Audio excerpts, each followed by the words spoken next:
ميمونة سليمان مولى لأهل المدينة قال بينما أنا جالس مع أبي هريرة رضي الله تعالى عنه جاءته امرأة فارسية معها ابن لها وقد سلكها زوجها فدعياه فرزنت له تقول يا أبا هريرة زوجي يريد أن يذهب بابني فقال أبو هريرة استمع ما عليك لتنلها بذلك فجاء زوجها وقال يحاكني في ابني فقال أبو هريرة رضي الله تعالى عنه اللهم إني لا أقول هذا إلا أني كنت قائدا مع رسول الله صلى الله عليه وسلم فأتته امرأة فقالت يا رسول الله صلى الله عليه وسلم إن زوجي يريد أن يذهب بابني وقد نفعني وسقاني من بئر أبي حنبة وعند النساء من عذب الماء فقال رسول الله صلى الله عليه وسلم استكما عليه فقال زوجها من يحاكني في ولدي فقال رسول الله صلى الله عليه وسلم هذا أبوك وهذه أمك فخذ بيد أيهما شئت فأخذ بيد أمه رواه أبو داود والنسائي لكنه ذكر المسند ورواه الدارمي عن هلال بن أسامة رضي الله تعالى عنه قال الفصل الثالث عن هلال بن أسامة عن أبي ميمونة سليمان مولى لأهل المدينة قال بينما أنا جالس مع أبي هريرة رضي الله عنه جاءته امرأة فارسية معها ابن لها وقد طلقها زوجها. اس روایت کے اندر بھی مصنف علیہ الرحمہ نے جو بیان فرمایا وہ یہی کہ زوجین کے درمیان علیحدگی ہو جانے کے بعد بچے کو اختیار دیا جائے گا. گویا کہ تخییر کے مسئلے پر استدلال کرنے کے لیے اس روایت کو نقل فرمایا کہ حضرت ابو ہریرہ رضی اللہ تعالی عنہ نے معاملہ یہ فرمایا. اللہ کے نبی علیہ السلام سے بھی نقل فرمایا. تخییر اور قرعہ اندازی یہ دونوں حضور پاک علیہ السلام سے حضرت ابو ہریرہ رضی اللہ تعالی عنہ نقل کر رہے ہیں کہ اللہ کے نبی علیہ السلام نے ایک معاملے میں قرعہ اندازی اور تخییر دونوں کو اختیار فرمایا جس سے معلوم ہوا کہ بچے کو اختیار دیا جا سکتا ہے. فرماتے ہیں حضرت ہلال ابن اسامہ تابعی ہیں. یہ فرماتے ہیں کہ وہ نقل کرتے ہیں ابو میمونہ سلیمان سے. بعض حضرات نے لکھا ہے کہ سلیمان کے بجائے سلمان, بعض حضرات نے لکھا ہے سلمہ. تینوں قول ہیں ان کے بارے میں, سلیمان, سلمان, سلمہ. مولا لأہل المدینہ فرماتے ہیں کہ اہل مدینہ کے غلام تھے, یعنی آزاد کردہ کسی کے غلام تھے. وہ یوں فرماتے ہیں, یعنی ابو میمونہ یوں فرماتے ہیں کہ ہم بیٹھے ہوئے تھے حضرت ابو ہریرہ رضی اللہ تعالی عنہ کے پاس. آئی ان کے پاس ایک فارسی عورت, امرأۃ فارسیۃ. یہ تو فارس کی رہنے والی مراد ہے جو ایران کا علاقہ کہلاتا ہے, یا پھر اس سے مراد عجمی عورت ہے. اہل عرب اپنے علاوہ بقیہ سب کو فارس سے تعبیر کیا کرتے.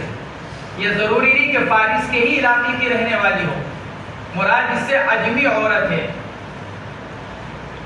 امرأۃ فارسیۃ معها ابن لها, اور اس کے ساتھ اس کا بچہ بھی تھا. اور حال یہ ہے کہ اس کو اس کا شوہر طلاق دے چکا تھا اور دونوں دعویٰ کر رہے تھے بچے کے بارے میں. فدعیا, میاں بیوی دونوں دعویٰ کر رہے تھے اس بچے کے بارے میں. فَرَضِنَتْ لَهُ رَضَانًا رِضَانًا, را کا فتحہ اور را کا کسرہ, وہ کلام جو کسی کی سمجھ میں نہ آئے. رضانہ, وہ کلام جو سمجھ میں نہ آئے. پھر اس کا اطلاق عجمی کلام پر ہونے لگا اس لیے کہ اہل عرب اس کو نہیں سمجھتے, تو اس کو رضانہ سے تعبیر کرنے لگے. ورنہ رضانہ کے اصل معنی آتے ہیں کہ وہ کلام جو کسی کی سمجھ میں نہ آئے. تو فرقینت لہو, اس عورت نے حضرت ابو ہریرہ سے فارسی زبان میں بات کی, عجمی زبان میں بات کی. اب اگر امرأۃ فارسیۃ سے فارسی عورت کو مراد لیا جائے تو یہاں پر مراد ہوگا فارسی زبان میں بات کرنا, اور اگر امرأۃ فارسیۃ سے مراد عجمی عورت لی جائے تو مراد ہوگا ایک اجنبی زبان میں بات کرنا, یعنی عربی زبان کے علاوہ جو اس کی اپنی زبان ہوگی. فرضینت لہو تقول, اس نے تو اپنی زبان میں بات کی لیکن راوی اس کو عربی میں نقل کر رہے ہیں, کیونکہ اس نے تو عربی میں بات نہیں کی. آگے کے حدیث کے جو الفاظ ہیں وہ تو عربی میں ہیں، اور اس عورت نے بات کی تھی اپنی زبان میں حضرت ابو ہریرہ سے. اب چاہے وہ حضرت ابو ہریرہ سے اپنی زبان میں بات کرنا اور آگے حضرت ابو ہریرہ کا اسی کی زبان میں جواب دینا ممکن ہے براہ راست ہو، اور حضرت ابو ہریرہ کو وہ زبان آتی ہو، اور ایک دوسری جواب یہ بھی ہے اس کا ممکن ہے درمیان میں ترجمان موجود ہو. فَرَطِنَتْ لَهُ، اس نے عجمی زبان میں ابو ہریرہ سے بات کی. تقول، اور اس نے کہا اے ابو ہریرہ میرے شوہر یہ ارادہ کرتا ہے کہ میرے بچے کو لے جائے، یعنی بچے کو مجھ سے چھیننا چاہتا ہے ابلیغی کے بعد. فقال ابو ہریرہ استحیما علیہ، حضرت ابو ہریرہ نے فرمایا تم دونوں اس کے بارے میں قرآن اندازی کرو. استحیما علیہ، دونوں قرآن اندازی کر لو اس پر. آئی تو تھی تنہا عورت، شوہر تو آیا نہیں تھا، شوہر تو بعد میں آیا حضرت ابو ہریرہ رضی اللہ تعالیٰ عنہ کے فیصلہ کر دینے کے بعد. اس لیے شرح نے لکھا ہے ھذا تغلیب الحاضر علی الغائب، ایک موجود ہے ایک غائب ہے، تو غائب کو بھی حاضر کے درجے میں رکھ لیا گیا. شوہر جو غائب تھا حضرت ابو ہریرہ رضی اللہ تعالیٰ عنہ نے اس کو بھی حاضر کے درجے میں رکھتے ہوئے ارشاد فرمایا استحیما علیہ. اگرچہ شوہر اس وقت غائب ہے لیکن گویا کہ اپنے حاضر کو غالب قرار دیتے ہوئے اور غائب کو مغلوب قرار دیتے ہوئے وہ جملہ ارشاد فرمایا جو حاضرین سے کہا جاتا ہے استحیما علیہ. رضینا لها بذلک، حضرت ابو ہریرہ نے بھی اس سے عربی زبان میں ہی بات کی، عجمی زبان میں. رضینا لها بذلک، اجنبی زبان میں، عجمی زبان میں یا فارسی زبان میں اس سے بات کی. یہ حضرت ابو ہریرہ رضی اللہ تعالی عنہ. اب یہ بھی ممکن ہے کہ براہ راست بات کی ہو، اور چونکہ یہ حضرات دین کے لیے مختلف علاقوں میں سفر کرتے رہتے تھے تو ہو سکتا ہے وہاں کا جب سفر ہوا ہو تو ابو ہریرہ کو تھوڑی بہت وہ زبان آ گئی ہو، اور یہ بھی امکان ہے کہ درمیان میں ترجمان موجود ہو. دونوں امکان ہیں. فجاء زوجها، اس کے بعد آیا شوہر آیا. یہ فیصلہ سننے کے بعد کیونکہ بیوی نے جا کر بتلایا کہ میں ابو ہریرہ کے پاس گئی تھی اور انہوں نے یہ فیصلہ کیا کہ قرآن اندازی کر لی جائے، جس کا نام نکلے گا وہ بچے کی تربیت اور پرورش کرے گا. وقال من يحابني في ابني، اور آ کر اس نے کہا ارے بھائی مجھ سے میرے اولاد کے بارے میں، بچے کے بارے میں کون جھگڑ رہا ہے، یعنی میرے خلاف کون فیصلہ کر رہا ہے، کس کو حق حاصل ہے کہ میرے اولاد کا میرے بارے میں غلط فیصلہ کرے. وہ میرا بچہ ہے، میں اس کی تربیت اور پرورش کرنا چاہ رہا ہوں، تو مجھے اس سے کون محروم کرنا چاہ رہا ہے. من يحابني اي من ينازعني. فقال ابو ہریرہ، اس کی بات کو سن کر حضرت ابو ہریرہ رضی اللہ تعالیٰ عنہ نے فرمایا ارے بھائی میں نے تو وہی فیصلہ کیا جو ایک مرتبہ حضور پاک علیہ السلام نے فرمایا تھا، اور پھر اس کا واقعہ بیان کیا. انی کنت قاعدا مع رسول اللہ صلی اللہ علیہ وسلم، میں اللہ کے رسول کے پاس بیٹھا ہوا تھا کہ ایک عورت آئی اور اس نے آ کر عرض کیا میرے یا رسول اللہ میرا شوہر میرے بچے کو لے جانا چاہتا ہے، اور حال یہ ہے کہ وہ مجھ کو نفع پہنچاتا ہے اور بئر ابی عنابہ سے مجھ کو پانی لے کر پلاتا ہے. وسقانی من بئر ابی عنابہ، اسی سے استدلال کیا ہے حضرات حنفیہ نے کہ یہاں جس بچے کو تخییر کا حق دیا جا رہا ہے وہ بچہ مراہب یا بالغ ہو چکا تھا، اسی لیے تو اتنی دور سے جا کر پانی لے کر آ رہا ہے.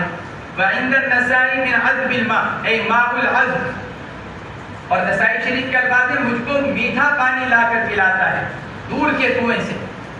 فقال رسول اللہ صلی اللہ علیہ وسلم استحیما علیہ، آپ علیہ السلام نے ارشاد فرمایا ارے بھائی دونوں اس کے اوپر قرآن اندازی کر لو جس کا نام نکلا ہے.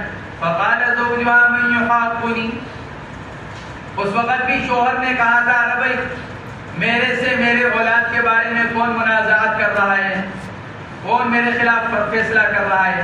فقال رسول اللہ صلی اللہ علیہ وسلم هذا ابوك وهذه امك، جب باپ نے یوں کہا اللہ کے نبی علیہ السلام نے جب یہ واقعہ پیش آیا تو آپ نے بات چیت کے درمیان میں بچے کے انداز سے یہ سمجھ لیا تھا کہ وہ ماں کے ساتھ جانا چاہتا ہے، لیکن آپ یہ چاہتے تھے کہ باپ کو تکلیف نہ ہو، اس لیے آپ نے فرمایا بھائی قرآن اندازی کر لو۔ لیکن جب باپ نے اس کو قبول نہیں کیا تو پھر آپ علیہ السلام تو پہلے ہی اندازہ کر چکے تھے کہ بچہ ماں کے ساتھ جانا چاہتا ہے۔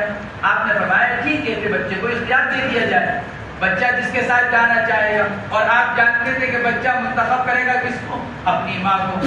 تو پہلے آپ نے قرآن اندازی کا فیصلہ صرف باپ کی رعایت میں کرنے کا ارادہ فرمایا تھا، لیکن جب باپ نے اس کو قبول نہیں کیا تو اللہ کے نبی نے فرمایا بچے سے یہ تمہارا باپ ہے اور یہ تمہاری ماں ہے، ان میں سے جس کا چاہے ہاتھ پکڑ لو۔ فَأَخَذَ بِيَدِ أُمِّهِ، تو اس نے اپنی ماں کا ہاتھ پکڑ لیا، یعنی ماں کے ساتھ چلا گیا۔ اس روایت سے بھی حضرت امام شافعی وغیرہ نے استدلال کیا، امام شافعی، امام احمد نے، کہ بچے کو تھوڑا بڑا ہو جانے کے بعد اختیار دے دیا جائے۔ حنفیہ کی طرف سے اس کا جواب دیا جا چکا ہے۔ یہاں تو ایک سوال یہ پیدا ہوتا ہے، حضرت ابو ہریرہ رضی اللہ تعالی عنہ نے حضور اکرم صلی اللہ علیہ وسلم کی دو باتیں نقل کی، قرآن اندازی اور تخییر، پھر ابو ہریرہ نے صرف ایک ہی بات کو کیوں اختیار کیا، قرآن اندازی کو؟ دلیل میں واقعہ بیان کیا تو اس میں تو اللہ کے نبی کی طرف سے دونوں باتیں نقل کر رہے ہیں کہ اللہ کے نبی نے قرآن اندازی فرمائی پھر تخییر، تو حضرت ابو ہریرہ رضی اللہ تعالیٰ عنہ نے اوپر صرف ایک ہی بات کو کیوں اختیار کیا؟ تو اس کا جواب یہ دیا گیا کہ یہاں یہ روایت مختصر ہے۔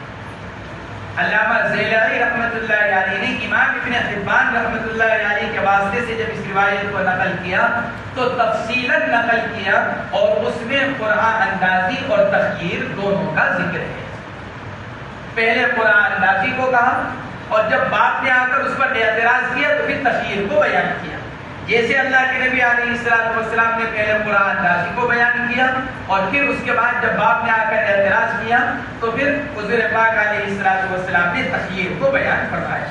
حضرت ابو ہریرہ نے بھی اسی طرح کیا تھا، لیکن یہاں راوی نے اختصار کر دیا اور صرف قرآن اندازی کو بیان کیا، کیونکہ آگے پھر یہ بتلایا ہی نہیں کہ جب باپ نے آ کر یوں کہا تھا میں یحابنی فی ابنی، تو آگے حضرت ابو ہریرہ نے کیا کیا، بلکہ حضرت ابو ہریرہ نے اس کے بعد جو نقل کیا جا رہا ہے وہ اللہ کے نبی کا عمل کو نقل کر دیا۔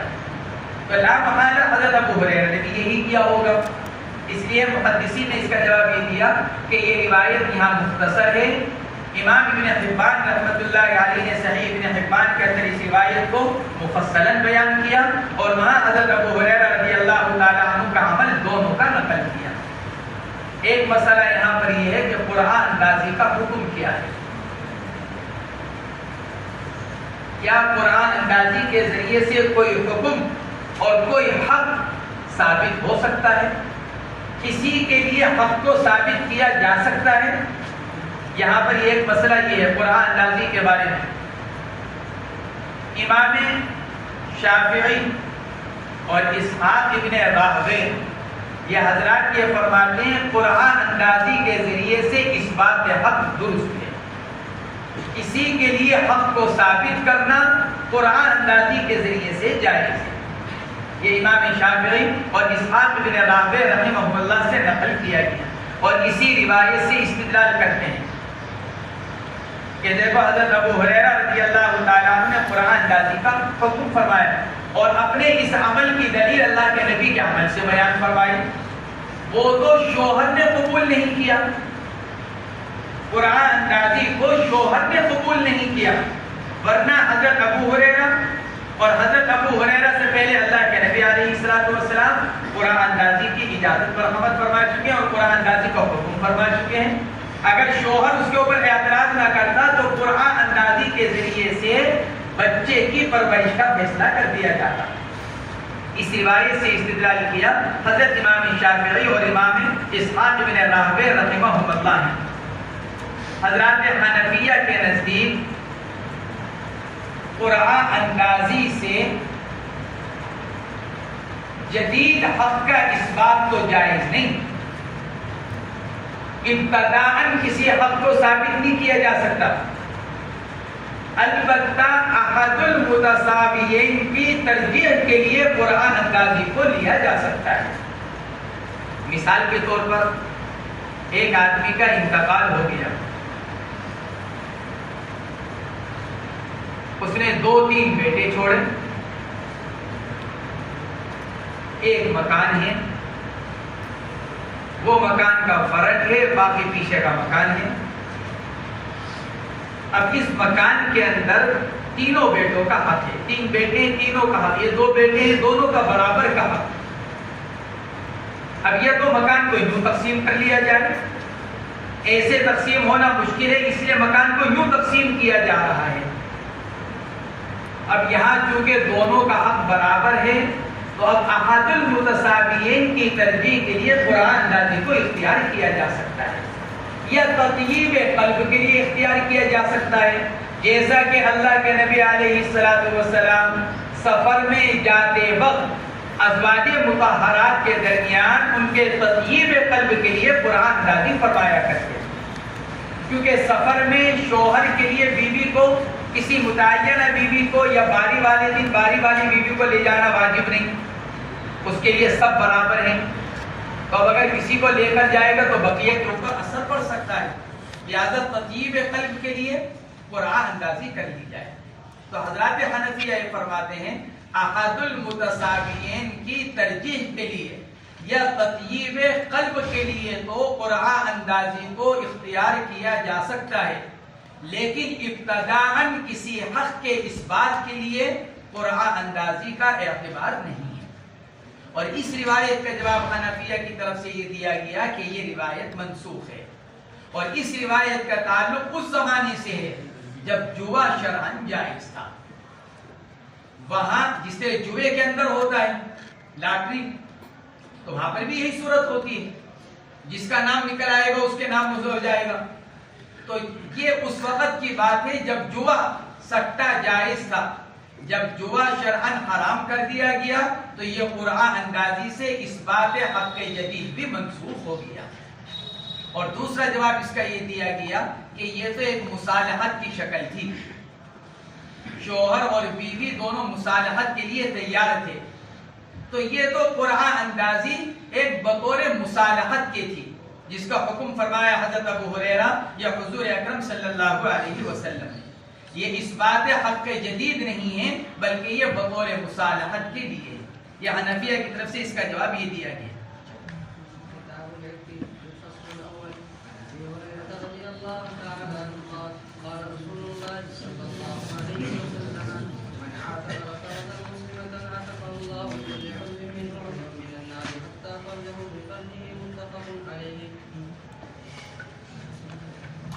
فرماتے ہیں یہ روایت امام ابو داؤد اور امام نسائی نے تو مسندن بیان کی، یعنی عن ہلال بن اسامہ عن ابی میمونہ سلیمان، اور امام دارمی نے اس روایت کو صرف ہلال بن اسامہ کے حوالے سے نقل کیا۔ درمیان میں جو ابو میمونہ کا حوالہ ہے دارمی کی روایت کے اندر، وہ درمیان کا جو راوی ہیں ان کو ساقط کر دیا گیا۔ کتاب العلم آزادی کی مسائل، طلاق کے اندر بھی چونکہ تخلیص ہوتی ہے، اس سے پہلے کتاب الطلاق تھی، اب کتاب العلم۔ کتاب الطلاق کے اندر بھی چھٹکارا ملتا ہے، عورت کو مرد سے، بیوی کو شوہر سے، طلاق کے اندر بھی چھٹکارا ملتا ہے، اور عتق کے اندر بھی چھٹکارا ملتا ہے، یعنی آزادی ملتی ہے۔ طلاق میں بھی عورت کو آزادی مل رہی ہے نکاح سے، مرد سے، اور عتق کے اندر بھی غلام کو آزادی ملتی ہے مملوکیت سے، غلامی سے، اس لیے کتاب الطلاق کے بعد کتاب العتق کو بیان فرما رہے ہیں۔ عتق کے ایک معنی تو آتے ہیں قوت کے، قوت اور طاقت، اور عتق کے ایک دوسرے معنی آتے ہیں شرافت کے، سرداری کے، اور عتق کے تیسرے معنی آتے ہیں حریت کے، اور عتق کے چوتھے معنی آتے ہیں خوبصورتی کے۔ یہاں پر تیسرے معنی مراد ہے، یعنی حریت، آزادی۔ یہ تو لغت کے اعتبار سے، لغت میں لفظ عتق کا اطلاق مختلف معانی پر ہوتا ہے۔ قوت، طاقت، خوبصورتی، شرافت، نجابت اور حریت، اور ایک معنی اس کے پرانے کے بھی کیے گئے، قدیم، پرانا ہونا۔ وَلْيَطَّوَّفُوا بِالْبَيْتِ الْعَتِيقِ، اور چاہیے کہ لوگ طواف کریں پرانے گھر کا، بالبیت العتیق، عتیق کے دونوں معنی ہیں، پرانا بھی اور آزاد بھی، یعنی ایسا گھر جو جبابرہ کے دستے رد سے بالکل آزاد، کہ اس نے اپنے اوپر کسی کا جبر قبول نہیں کیا۔ اصطلاحی شرح کے اندر عتق کہا جاتا ہے قوت حکمیت یسیر المرء بها اہلا للشہادہ۔ عتق ایسی قوت حکمیہ ہے جس کے ذریعے سے آدمی شہادت، ولایت اور قضاء اور امامت کا اہل ہو جاتا ہے۔ غلام شہادت کا اہل نہیں، غلام ولایت کا اہل نہیں، لیکن جب اس کو آزاد کر دیا جائے تو یہ آزادی ایسی حکمی قوت ہے۔ ایک تو حصی قوت ہوتی ہے، آدمی کا پہلوان بن جانا، آدمی کے جسم کا موٹا ہو جانا، یہ تو ایک ظاہری اور حصی قوت ہے، اور ایک حکمی قوت جیسے آدمی کو کوئی عہدہ مل جانا، عہدہ کیا ہے؟ ایک حکمی قوت۔ عہدے کے بغیر یہ 100 دستخط کر کے کوئی حیثیت نہیں، اور عہدہ مل جانے کے بعد اس کے ایک دستخط کی بھی اہمیت اور قیمت۔ تو یہ حکمی قوت، ایسے ہی آزادی، قوت الحکمیت یسیر المرء بها اہلا للشہادۃ والولایۃ والقضاء، کہ عتق وہ ایک ایسی حکمی قوت اور طاقت ہے کہ جس کے ذریعے سے آدمی شہادت کا، ولایت کا، امامت کا، قضاء کا اہل ہو جاتا ہے۔ تو اس باب کے اندر اسی کے مسائل کو بیان فرمایا گیا، اور اس پورے باب کے اندر صرف عتق کے فضائل بیان کیے گئے ہیں، کوئی مسئلہ بیان نہیں کیا گیا۔ یہ پہلے باب کے اندر صرف فضائل، عتق کے فضائل بیان کیے گئے۔ عتق کبھی واجب ہوتا ہے، غلام کو آزاد کرنا کبھی واجب ہوتا ہے، جیسے کفارہ، کسی کو اگر کفارہ واجب ہو گیا تو کفارے میں غلام کا آزاد کرنا۔ کبھی عتق مستحب ہوتا ہے، جیسے اللہ کے لیے غلام کو آزاد کرنا۔ کبھی عتق محض مباح ہوتا ہے، آدمی بغیر کسی نیت کے آزاد کر دے۔ اور عتق کبھی حرام ہوتا ہے، جیسے غیر اللہ کے لیے کسی غلام کو آزاد کرنا، یا ایسے غلام کو آزاد کرنا جس کے بارے میں یہ یقین ہو کہ وہ آزادی کے بعد مرتد ہو جائے گا، کفار کے ساتھ جا کر مل جائے گا، مسلمانوں کو نقصان پہنچائے گا، تو ایسی صورت میں غلام کو آزاد کرنا حرام ہے۔ اور بعض صورتوں کے اندر تو یہ حرمت کفر تک پہنچ جاتی ہے، جیسے پہلی صورت کہ غیر اللہ کے لیے غلام کو آزاد کرنا۔ کتاب العتق، عتق کے مسائل، الفصل الاول، ساری مخلوق اللہ کے بندے ہیں، سارے انسان اللہ کے بندے ہیں۔ جب کوئی انسان اپنے خالق اور مالک کو بھول جائے تو پھر اللہ اپنے اس بندے کو دوسرے بندوں کی غلامی میں دے دیتا ہے۔ جب آدمی اپنے آپ کو اللہ کی غلامی میں نہ رکھے تو پھر اللہ اس کو اپنے بندوں کی غلامی میں کر دیتا ہے۔ اسے دنیاوی دستور بھی ہے، جو آدمی حکومت کا غدار ہو، حکومت اس کو حوالے کر دیتی ہے، کس کے؟ پولیس کے اور فوج کے۔ یہ حکومت کا غدار ہے، لہذا جیل والوں کے حوالے کر دیا گیا۔ اب وہ جیل میں اپنی ساری زندگی گزار دیتا ہے، الا یہ کہ اس کے اقوال اور افعال اور احوال اس بات کو ظاہر کر دیں کہ یہ کیا ہو چکا ہے، کہ اب یہ حکومت کی غداری سے نکل کر حکومت کی وفاداری میں داخل ہو گیا۔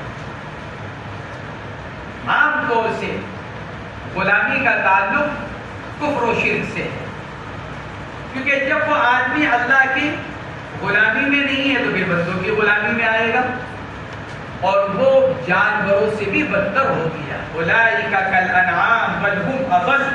تو اب جس طرح جانوروں کی خرید و فروخت، جانوروں سے خدمت لینا جائز ہو جاتا ہے، اسی طرح پھر اس باغی سے بھی خدمت لینا، اس کو خریدنا بیچنا بھی شرعاً جائز ہو جاتا ہے۔ الفصل الاول عن ابی ہریرہ رضی اللہ عنہ قال قال رسول اللہ صلی اللہ علیہ وسلم من اعتق رقبۃ مسلمۃ، اللہ کے نبی علیہ السلام نے ارشاد فرمایا جس نے مسلمان گردن کو آزاد کیا، اللہ اعتق اللہ، یہاں اعتق سے مراد ہے انجاہ اللہ، اللہ اس کو آزاد کرے گا یعنی اس کو نجات دے گا، اس کے ہر عضو کو اس کے عضو کے بدلے میں جہنم سے۔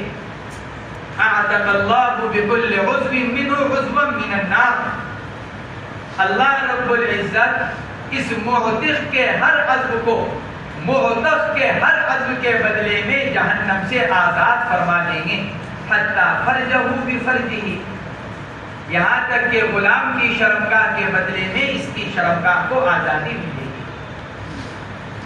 اس کو خاص طور سے کیوں بیان کیا گیا حتی فرجہ بفرجہ؟ یا تو تحقیق کے لیے یا پھر اس لیے کہ فرج محل زنا ہے اور زنا کبیرہ گناہ ہے، اکبر کبائر میں سے بیان کیا گیا زنا کرنا۔ فرمایا جا رہا ہے جب آزادی کی بدولت اتنا بڑے گناہ کے باوجود جب اس کو جہنم سے آزادی اس عضو کو مل رہی ہے تو دیگر اعضاء کو بدل کے اولا جہنم سے آزادی مل جائے۔ شرمگاہ محل زنا ہونے کے باوجود اگر آدمی نے زنا کر رکھا ہے اور پھر کسی غلام کو آزاد کر دیا تو اللہ رب العزت اس آزادی کے بدلے میں اس کی شرمگاہ کو بھی جہنم سے آزاد فرما دے گی، باوجود اس کے کہ اس نے اتنا بڑا گناہ کر رکھا ہے۔ حتی فرجہ بفرجہ، اس حدیث پاک کے اندر قید لگائی گئی مسلمہ کی، من اعتق رقبۃ مسلمۃ، یہ قید احترازی نہیں ہے، یہ مطلب نہیں کہ صرف مسلمان کو آزاد کرنے پر ثواب ملے گا، بلکہ غیر ایمان والے غلام کو بھی اگر آزاد کرے گا تو ثواب ملے گا، البتہ مسلمان کو آزاد کرنے کا ثواب زیادہ ہو جائے گا۔ جیسا کہ پچھلے احادیث پاک کے اندر اللہ کے نبی نے فرمایا جو نماز پڑھ رہا ہے وہ تمہارا بھائی ہے، اور نماز پڑھنے سے مراد کیا؟ یعنی ایمان والا ہونا۔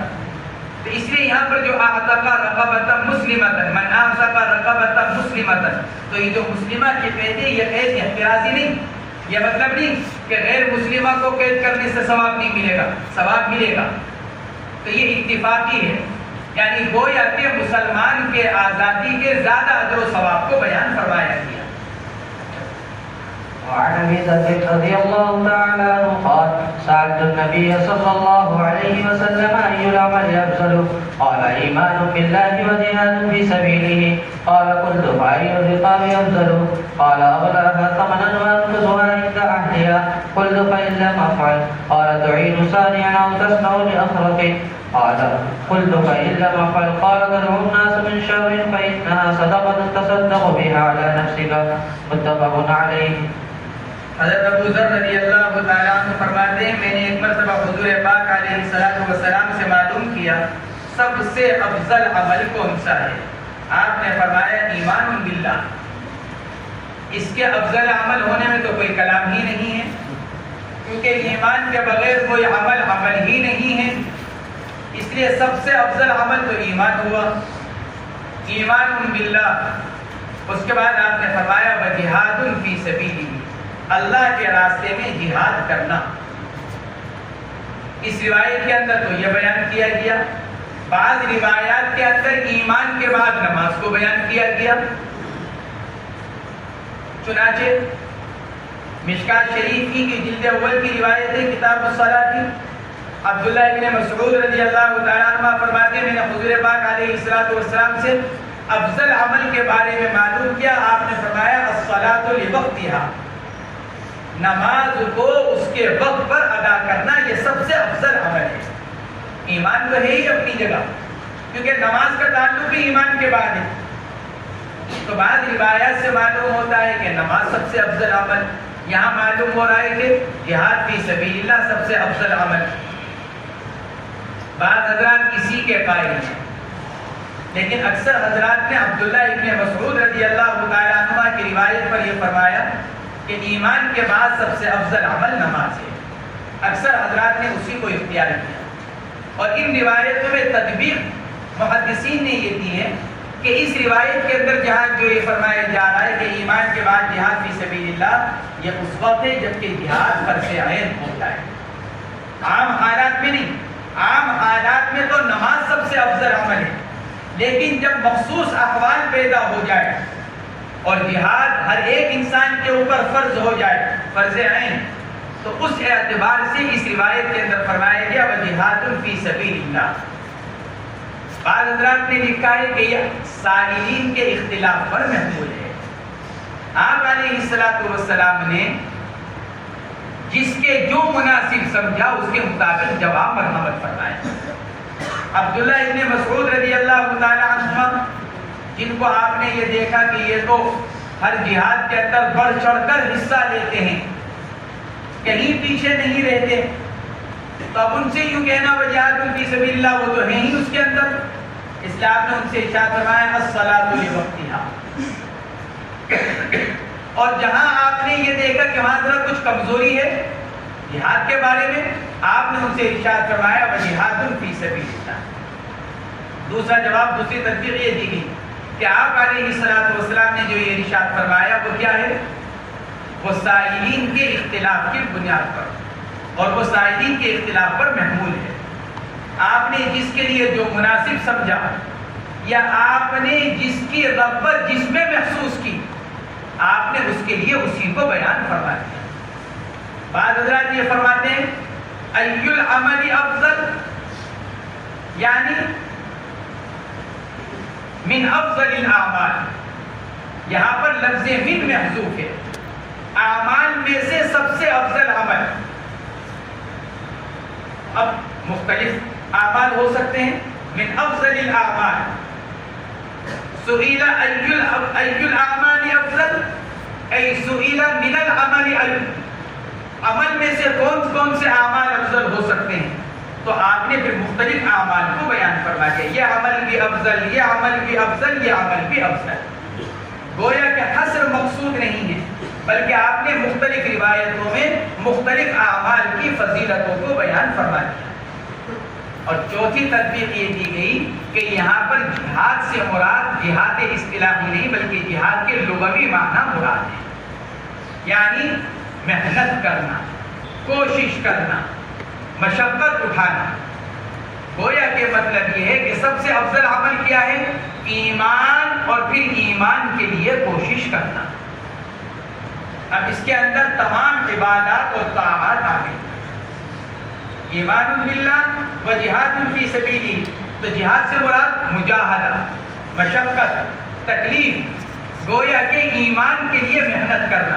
یہ ایسا ہی ہو گیا جیسا کہ اللہ کے نبی علیہ السلام نے کسی صحابی نے معلوم کیا تھا کوئی وصیت اپنے لیے نصیحت چاہی، تو آپ علیہ السلام نے ارشاد فرمایا تھا قل آمنت باللہ ثم استقم. آمنت باللہ کہہ کر کیا کرو؟ اس کے اوپر جم جاؤ. تو یہاں پر جہاد سے مراد مجاہدہ، یہ ایک جواب اس کا یہ دیا گیا. قال قلت فأي الرقاب افضل، میں نے عرض کیا کہ حضرت سب سے افضل غلام کون سا آزاد کرنا ہے؟ أي الرقاب افضل، کون سی گردن سب سے زیادہ افضل ہے کہ جس کو آزاد کیا جائے؟ فرمایا اغلاها ثمنا وانفسها عند اهلها، فرمایا جس کی قیمت زیادہ ہو. اغلاها ثمنا، زیادہ قیمت والا.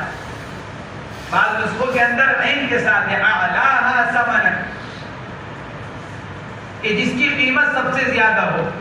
وانفسها عند اهلها، اور جو اپنے مالک کے نزدیک زیادہ معزز ہو، زیادہ بہتر اخلاق کے اعتبار سے، اعمال کے اعتبار سے، اس کو آزاد کرنا افضل ہے.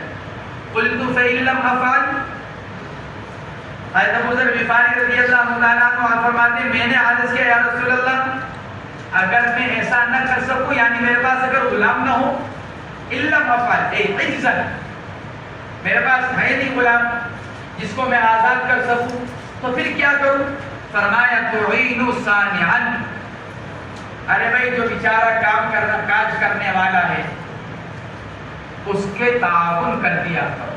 ایک آدمی ہے لوہار ہے بڑھئی ہے اور دوسرے کام کاج کرنے والے درزی ہیں موچی ہیں, وہ بیچارہ کام کر کر اپنے گھر والوں کا پیٹ پال رہا ہے اور مشکل ہو رہی ہے اس کو, تو اس کی مدد کرو. آپ گئے موچی کے پاس اپنا جوتا سلوانے کے لیے, جوتا پھٹ گیا, سردی میں خفین پھٹ گئے, آپ نے جا کر پوچھا بھائی اس کام کے کتنے پیسے؟ اس نے کہا کہ میاں جی 10 روپے دے دیے گا. آپ نے اس سے کام کرایا, چلتے ہوئے آپ نے اس کو 15 روپے دے دیے. تو کیا کرو, کام کرنے والے کی مدد کرو.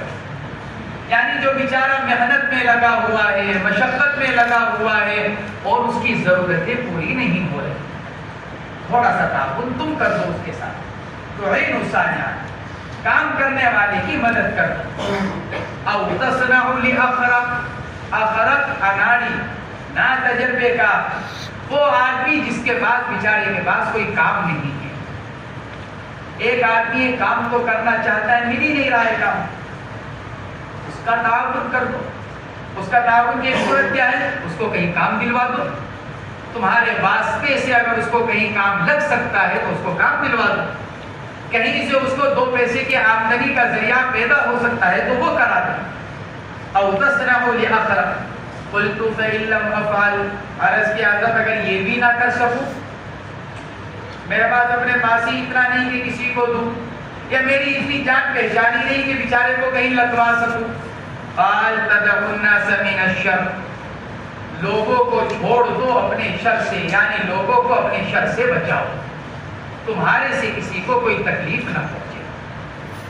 تدع الناس من الشر, لوگوں کو اپنے شر سے آزاد کر دو, یعنی کسی کو تمہارے سے تکلیف نہ پہنچے, نہ تمہاری زبان سے, نہ تمہارے ہاتھ سے, نہ تمہارے کسی قول اور فعل سے, نہ تمہاری کسی حرکت سے کسی کو کوئی تکلیف نہ پہنچے. فإنها صدقة تصدق بها على نفسك. تصدق ای تصدق, اصل تھا تصدق, ایک تھا کو حذف کر دیا گیا.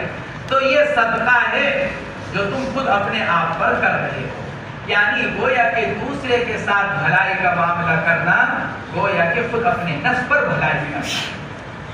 جب آدمی دوسرے کے ساتھ برائی کرے گا تو خود اپنے اوپر برائی آئے گی. یعنی جب آدمی دوسرے کو تکلیف پہنچائے گا تو دوسرا اس کو تکلیف پہنچائے گا. جب آدمی دوسرے کو بے عزت کرے گا تو دوسرا اس کو بے عزت کرے گا. جب آدمی دوسرے کے ساتھ بھلائی کرے گا, جب آدمی دوسرے کو عزت دے گا تو دوسرا اس کے ساتھ بھلائی کرے گا, دوسرا اس کو عزت دے گا. تو گویا کہ دوسرے کے ساتھ بھلائی کرنا یہ خود اپنے ساتھ بھلائی کرنا ہے. فإنها صدقة تصدق بها على نفسك. الفصل الثاني عن البراء بن عازب رضي الله عنهما قال جاء أعرابي إلى النبي صلى الله عليه وسلم فقال علمني عملا يدخلني الجنة. قال لئن كنت أقصرت الخطبة لقد أعرضت المسألة أعتق النسمة وفك الرقبة. قال أوليس ما واحدا؟ قال لا عتق النسمة أن تفرد بعتقها وفك الرقبة أن تعين في ثمنها والمنحنة العقوبة وألفي على ذي الرحم الظالم. فإن لم تطق ذلك فاطعم الجارية واسق الظمآن وأمر بالمعروف ونهى عن المنكر. فإن لم تطق ذلك فكف لسانك إلا من خير. رواه البخاري في شعب الإيمان. رواه البيهقي في شعب الإيمان. وعن عمرو بن عباسة رضي الله. الفصل الثاني عن البراء بن عازب رضی اللہ عنہ. فصل ثانی کی روایت حضرت براء بن عازب رضی اللہ تعالی عنہ سے ہے. فرماتے ہیں ایک دیہاتی حضور پاک علیہ الصلوۃ والسلام کی خدمت میں آیا. اعرابی دیہات کے رہنے والے سیدھے سادے لوگ آ کر عرض کیا علمنی عملا یدخلنی الجنہ. حضرت کوئی ایسا عمل بتلا دیے بس جس کو کر کر جنت میں پہنچ جاؤ. کوئی مختصر سا عمل بتلا دیجیے جو مجھ کو جنت میں داخل کر دے. فرمایا کنت اقصرت الخطبہ لقد اعرضت المسألہ. ارے بھائی بات تو مختصر کہی تم نے, سوال تو تمہارا مختصر. اقصرت الخطبہ, خطبہ ہے عبارت جملہ تو تمہارا مختصر ہے، عرضت المسئلہ اے سألت عن امر عظیم عریض، لیکن تم نے ایک بڑی بات کا سوال کیا، اور وہ بڑی بات کیا ہے؟ جنت کا داخلہ۔ بڑی بات کے بارے میں تم نے پوچھا ہے، کیا کرو؟ اعتق النسمہ، ایک جان کو آزاد کرو، نسمہ اے الروح، اے ذا-روح، جان کو آزاد کرو، یعنی کسی انسان کو آزاد کرو، ذی روح، کسی کو آزاد کر دو، وفک الرقبہ، یا کسی گردن کو چھوڑ دو، فک چھوڑنا، یا تو کسی آزاد، یا تو کسی جاندار کو آزاد کر دو یا کسی گردن کو چھوڑ دو۔ قال اولیس واحد، دیہاتی نے، صحابی نے عرض کیا، یا رسول اللہ کیا دونوں کے معنی ایک ہی نہیں ہے؟ آپ نے ارشاد فرمایا کہ نہیں، گویا کہ آپ نے ایک باریک فرق کی طرف اشارہ فرمایا۔ ارشاد فرمایا لا عتق النسمہ ان تفرد بعتقها وفك الرقبہ ان تعین فی ثمنها۔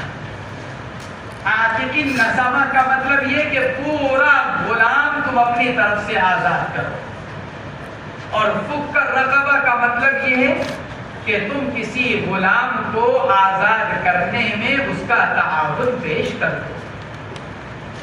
ایک غلام سے آقا نے کہہ رکھا ہے 10,000 روپے کما کر لا کر دے دو تو میں آزاد کر دوں گا، اب تم نے اس کا تعاون کرنے کے لیے اس کو 500 روپے دے دیے، 1000 روپے دے دیے، تو تم نے غلام کو نہیں آزاد کیا، لیکن غلام کی آزادی میں اس کا تعاون کر دیا۔ یہ ہے فک الرقبہ، گردن کو چھڑانا، یعنی چھڑانے میں تعاون کر دینا، اور ایک عتق نسمہ یعنی خود سے غلام کو آزاد کر دینا۔ یہ آپ نے فرق بیان فرمایا۔ وَفَكُّ الرَّقَبَةِ أَن تُعِينَ فِي ثَمَنِهَا وَالْمِنْحَةُ الْوَقُوفُ، اور کیا کرو؟ منحہ عطیہ، وقوف خوب دودھ دینے والا جانور۔ اہل عرب کی عادت تھی، اب تو ختم ہو گئی، پہلے لوگوں کے اندر سخاوت اور فیاضی تھی۔ ضرورت مند اگر کوئی آتا کہ گھر میں کھانے پینے کو کچھ نہیں ہے، بچے فاقے سے پریشان ہیں، تو مالدار سخی لوگ کیا کرتے تھے؟ ارے جب ہماری وہ بکری بنی ہوئی ہے، گائے بھینس اونٹنی موجود ہے، دودھ دینے والے جانور لے کر چلے جاؤ، اس کا دودھ استعمال کرو، جب تمہارے ہاں کچھ آمدنی کا کوئی ذریعہ پیدا ہو جائے ہمارا جانور لا کر واپس کر دے۔ والمنحة الوقوف، اور عطیہ کہے گا دودھ دینے والے جانور کا، یہ عاجزی ہوا کرتا تھا لوگوں کی ضرورتوں کو پورا کرنے کے لیے، کہ دودھ دینے والا جانور دے دیا کرتے تھے کہ اس کو لے جاؤ اپنی ضرورت پوری کرو، جب یہ دودھ دینا بند کر دے یا تمہارے لیے کوئی دوسرا انتظام ہو جائے تو ہمارا جانور لا کر واپس کر دینا۔ والمنحة الوقوف والفیل علی ذی الرحم الظالم، اور کیا کرو؟ احسان کا معاملہ کرو، کس پر؟ ایسے ظالم پر جو رشتہ دار بھی ہو، یعنی برائی کے بدلے میں بھلائی، جو تمہارے ساتھ ظلم اور زیادتی کر رہا ہے تم کیا کرو؟ بدلے میں اس کے ساتھ ظلم کا معاملہ نہ کرو، بلکہ بدلے میں اس کے ساتھ احسان کا معاملہ کرو۔ فَإِن لَّمْ تُطِعْ ذَلِكَ، اگر تم اس کی طاقت نہیں رکھتے، فَأَطْعِمِ الْجَائِعَ وَاسْقِ الظَّمَانِ، تو پھر بھوکے کو کھانا کھلا دو، پیاسے کو پانی پلا دو، وَأْمُرْ بِالْمَعْرُوفِ وَانْهَ عَنِ الْمُنكَرِ، بھلی بات کا حکم کرو، بری بات سے لوگوں کو روکو۔ فَإِن لَّمْ تُطِعْ ذَلِكَ، اگر اس کی بھی استطاعت نہ ہو، فَكُفَّ لِسَانَكَ إِلَّا مِنْ خَيْرٍ، تو پھر اپنی زبان کو خاموش رکھو۔ فَكُفَّ لِسَانَكَ، اپنی زبان کو روک کر رکھو، إِلَّا مِنْ خَيْرٍ، خیر کا اطلاق عام طور پر اس شے پر ہوتا ہے جس کے کرنے میں آدمی کو ثواب بھی ہے، خیر بمعنی بھلائی، جس کے کرنے میں ثواب ہو، لیکن شرح نے لکھا ہے کہ یہاں یہ لفظ خیر مباح کو بھی شامل ہے، لہذا کیا کرو؟ بس بات وہ کرو جس کا کرنا شرعاً جائز، ناجائز کوئی جملہ، ناجائز کوئی کلمہ اپنی زبان سے نہ نکالو، یعنی کوئی ایسی زبان سے اپنی کوئی ایسی بات نہ نکالو جو دوسروں کو تکلیف پہنچانے والی یا تمہاری آخرت کو نقصان پہنچانے والی. وعن عمرو بن عباسة رضي الله تعالى أن النبي صلى الله عليه وسلم قال: من بنى مسجدا ليذكر الله فيه بني له بيت في الجنة، ومن أعتق نفسا مسلمة كانت فديته من جهنم، ومن شاب شيبة في سبيل الله كانت له نورا يوم القيامة. رواه في شرح السنة. حضرت عمرو بن عباسہ رضی اللہ تعالی عنہ بعض حضرات نے لکھا ہے کہ اسلام لانے والوں میں چوتھا نمبر ہے اس کا. پرانے صحابی ہیں، قدیم الاسلام. حضور پاک علیہ الصلوۃ والسلام نے ارشاد فرمایا: جس آدمی نے اس لیے مسجد کو بنایا تاکہ اس میں اللہ کی عبادت کی جائے، اللہ کا ذکر کیا جائے، یعنی کسی بھی قسم کی عبادت کی جائے، نماز، لوگ نماز پڑھیں گے، قرآن پاک کی تلاوت کریں گے، دیگر ذکر و اذکار کریں گے، دینی باتیں ہوں گی، دینی مذاکرے ہوں گے. بنی لہ بیت فی الجنہ، گویا کہ یہ مسجد آدمی نے اپنے لیے نہ بنائی ہو بلکہ لوگوں کے لیے بنائی ہو. لیذکر اللہ فیہ بنی لہ بیت فی الجنہ، اس کے لیے جنت میں گھر بنایا جائے گا. صحیح روایتوں کے اندر یہ مضمون آتا ہے: من بنا للہ مسجدا بنى اللہ لہ بیتا فی الجنہ. جو آدمی اللہ ہی کے لیے مسجد بنائے گا، اللہ اس کے عوض میں اس کے لیے جنت میں گھر تیار فرمائے گا. ومن اعتق نفسا مسلمۃ، اور جو کسی مسلمان غلام کو آزاد کرے گا، کانت فدیتہ من جہنم، تو یہ اس کا جہنم سے فدیہ بن جائے گا، یعنی اس کے عوض میں اس معتق کو آزاد کر دیا جائے گا. ومن شاب شیبۃ فی سبیل اللہ، اور جو بوڑھا ہو جائے گا اللہ کے راستے میں، شاب شیبۃ، اور جو بوڑھا ہو جائے گا اللہ کے راستے میں، جس کے بال سفید ہو جائیں گے اللہ کے راستے میں. فی سبیل اللہ کے مصداق میں مختلف اقوال ہیں. من شاب شیبۃ فی سبیل اللہ ای فی الاسلام، سبیل اللہ سے مراد اسلام. اسلام کے اندر جو بوڑھا ہو گیا، کانت لہ نورا یوم القیامہ. دوسرا قول ہے: من شاب شیبۃ فی سبیل اللہ ای فی الغزوات فی الجہاد. تیسرا قول ہے: من شاب شیبۃ فی سبیل اللہ ای فی طلب العلم. محدثین نے سارے اقوال لکھے ہیں کہ فی سبیل اللہ کا مصداق اسلام، فی سبیل اللہ کا مصداق جہاد، فی سبیل اللہ کا مصداق طلب علم. یہ مختلف اقوال اس کے بارے میں لکھے گئے. اور چوتھا قول ہے حج. تو پھر کیا ہوگا؟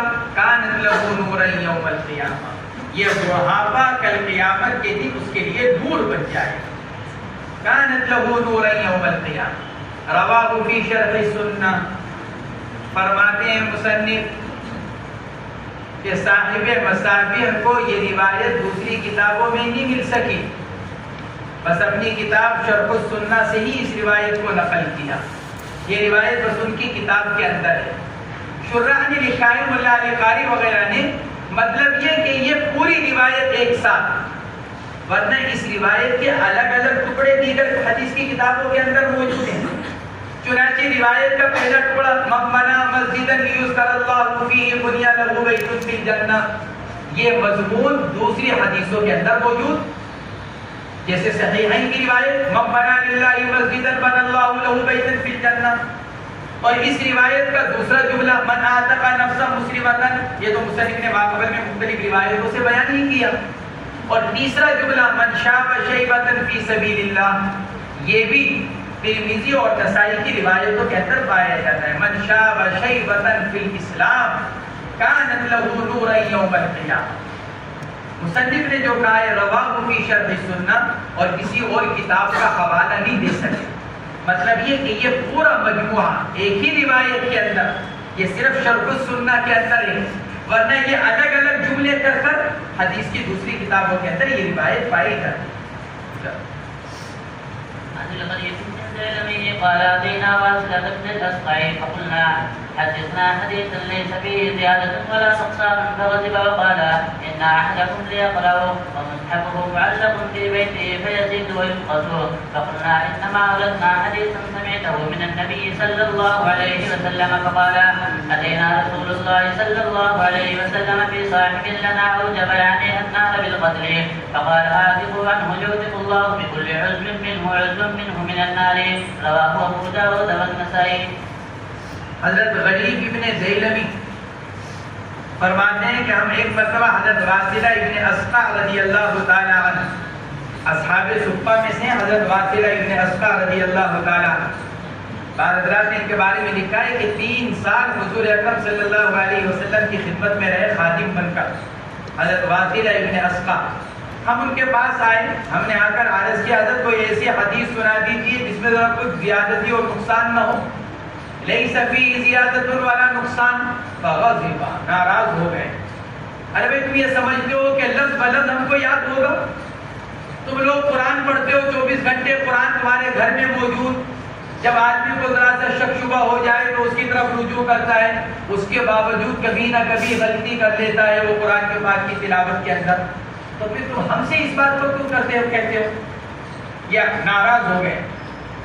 فغضب, ناراض ہو گئے اور فرمایا ان احدکم لیقرأ ومصحفه معلق فی بیتہ فیزید وینقص. ارے بھائی تم میں سے قرآن پاک پڑھتا ہے اور حال یہ کہ قرآن اس کے گھر میں موجود ہے. معلق فی بیتہ یعنی یقدر علی مراجعتہ عند وقوع التردد. جب آدمی کو کوئی شک شبہ پیش آ جائے تو اس کی طرف رجوع کرنے پر قادر ہے. یہ مطلب ہے, یہ مطلب نہیں کہ قرآن پاک کو رسی باندھ کر لٹکا رکھا ہے. معلق فی بیتہ مطلب یہ کہ گھر میں قرآن پاک موجود ہے اور بوقت ضرورت تم اس کی طرف رجوع کرتے ہو. فیزید وینقص, اس کے باوجود جب آدمی قرآن پاک پڑھتا ہے تو کیا کرتا ہے؟ غلطی سے کبھی کوئی حرف چھوڑ دیا, کبھی کچھ بڑھا دیا. یہ مطلب نہیں کہ عمدن تو حرام اور ناجائز ہے قرآن پاک کے اندر اضافہ اور کمی, بلکہ غلطی سے سہون. فقلنا انما اردنا حدیثا سمعته من النبی صلی اللہ علیہ وسلم. ہم نے عرض کیا حضرت وہ مطلب نہیں ہے جو آپ سمجھے. ہم یہ نہیں عرض کرنا چاہ رہے ہیں کہ آپ اپنی طرف سے کوئی کم کر دیں گے یا اضافہ کر دیں گے, کہ اللہ کے نبی نے جو کچھ فرمایا اس میں کمی کر دیں گے. مطلب یہ کہ آپ نے براہ راست اللہ کے نبی سے جو سنا ہو ذرا ہمیں بیان کر دیجیے. اردنا حدیثا سمعته من النبی صلی اللہ علیہ وسلم. اس پر ذرا غصہ ٹھنڈا ہوا تو حدیث بیان کی. اتینا رسول اللہ صلی اللہ علیہ وسلم فی صاحب لنا, آئے ہم حضور پاک علیہ السلام کے پاس. اور ابو داؤد شریف کی روایت میں کنت مع رسول اللہ صلی اللہ علیہ وسلم فی غزوۃ تبوک. گویا کہ معلوم ہوا کہ یہ واقعات تبوک کا ہے, غزوہ تبوک کا, وہاں کا یہ معاملہ ہے. قبیلہ بنو سلیم کے کچھ لوگ آئے تھے اپنے ایک ساتھی کا مسئلہ لے کر جس نے خودکشی کر لی. اتینا رسول اللہ صلی اللہ علیہ وسلم فی صاحب لنا, ہم آئے تھے اپنے ایک ساتھی کے بارے میں حکم معلوم کرنے کے لیے. اوجبہ, جس نے جہنم کو واجب کر لیا تھا, یعنی ہمارے گمان کے مطابق. اوجبہ یعنی نار بالقتل. اس کے دونوں مطلب ہیں. ایک مطلب تو یہ کہ اس نے خودکشی کر لی تھی اور خودکشی حرام ہے, جس کی وجہ سے ہم کو یہ خیال ہو رہا تھا کہ یہ خودکشی کرنے والا جہنم میں چلا گیا, تو ہم اس کے بارے میں اللہ کے نبی سے بات کرنے کے لیے آئے. دوسرا مطلب یہ اوجب یعنی نار بالقتل, ہمارے ایک ساتھی نے ناحق دوسرے کو قتل کر دیا تھا. اور قاتل کے بارے میں کیا فرمایا گیا؟ وَمَن يَقْتُلْ مُؤْمِنًا مُتَعَمِّدًا فَجَزَاؤُهُ جَهَنَّمُ, تو اس کا بدلہ تو جہنم ہے. لہذا اس کا مسئلہ لے کر اللہ کے نبی کے پاس آئے کہ اللہ کے نبی کفارہ کیا. یہ دونوں مطلب اس کے بیان کیے گئے. اتینا رسول اللہ صلی اللہ علیہ وسلم فی صاحب لنا اوجب یعنی النار بالقتل. یہ حضرت واصلہ ابن اسقع رضی اللہ تعالی عنہ کا جملہ ہے, یعنی النار بالقتل. فقال اعتقوا عنہ, آپ نے ارشاد فرمایا اس کی طرف سے غلام آزاد کرو. قاتل کی طرف سے اب چاہے وہ قاتل بالنفس ہو یا قاتل غیر ہو، آپ نے فرمایا اس کی طرف سے غلام آزاد کرو. یعتق اللہ بکل عضو منہ من النار، آپ نے ارشاد فرمایا کہ اللہ رب العزت اس قاتل کے ہر عضو کو، اس غلام کے ہر عضو کے بدلے میں جہنم سے آزاد فرما دے. یہ آپ نے اعتاق کی فضیلت بیان فرمائی. وعن سمرة بن جندب رضي الله تعالى عنه قال قال رسول الله صلى الله عليه وسلم أفضل الصدقة الشفاعة بها فك الرقبة رواه البيهقي في شعب الإيمان. حضرت سمرہ ابن جندب رضی اللہ تعالیٰ عنہ فرماتے ہیں حضور پاک علیہ السلام نے ارشاد فرمایا سب سے افضل صدقہ سفارش کرنا ہے. افضل الصدقہ الشفاعۃ، سب سے افضل صدقہ کیا ہے؟ آدمی کسی کے حق میں سفارش کرے. من یشفع شفاعۃ حسنۃ، آگے کیا ہے؟ یکن لہ نصیب منہا، جو آدمی کسی کے حق میں اچھی سفارش کرے گا اس کو اس میں سے حصہ ملے گا، اللہ کی طرف سے نوازا جائے گا. آپ نے ارشاد فرمایا افضل الصدقۃ الشفاعۃ، سب سے افضل صدقہ سفارش کرنا. کیسی سفارش؟ بہا تفک الرقبہ، جس کے ذریعے سے گردن کو آزاد کر دیا جائے. گویا کہ غلام کی آزادی کی سفارش. اب چاہے وہ غلامی سے آزادی ہو، چاہے قید سے آزادی ہو. ایک آدمی جیل میں بند ہے، تھانے میں بند ہے اپنے کسی معاملے میں. اب اگر کوئی باعزت آدمی اس کی جا کر سفارش کر دے، اس کی ضمانت لے لے تو تھانے والے چھوڑ دیں گے. اب کوئی آدمی جا کر اس کا گارنٹر بن جائے، ضمانتی بن جائے، جا کر بات کر لے تو فرمایا یہ افضل الصدقۃ الشفاعۃ بہا تفک الرقبہ. جیسے عبداللہ ابن عباس کا واقعہ ہم نے بیان کیا کہ ایک مرتبہ اعتکاف میں بیٹھے ہوئے تھے، ایک آدمی کو پریشان حال دیکھا، متفکر دیکھا، پوچھا کیا بات ہے؟ عرض کیا کہ حضرت فلاں کا قرضہ ہے میرے اوپر، وہ پریشان کر رہا ہے. فرمایا کیا ہمارے وہاں سفارش کرنے سے کچھ فائدہ ہو جائے گا؟ کہ بالکل ہو جائے گا. تو اعتکاف چھوڑ کر اس کے ساتھ تشریف لے گئے. افضل الصدقۃ الشفاعۃ بہا تفک الرقبہ. فک رقبہ سے مراد فک من الحریت بھی یا فک من الاسر بھی، یعنی آزاد کرنا، غلام کو آزاد کرا دینا. اور اس سے مراد قید سے آزادی بھی، اس سے مراد قرضے سے آزادی بھی. یہ ساری فک رقبہ کے اندر یہ سب کچھ آ گیا. الشفاعۃ بہا تفک الرقبہ، وہ شفاعت کے جس کے ذریعے سے گردن کو آزاد کرا دیا جائے. رواہ البیہقی فی شعب الایمان.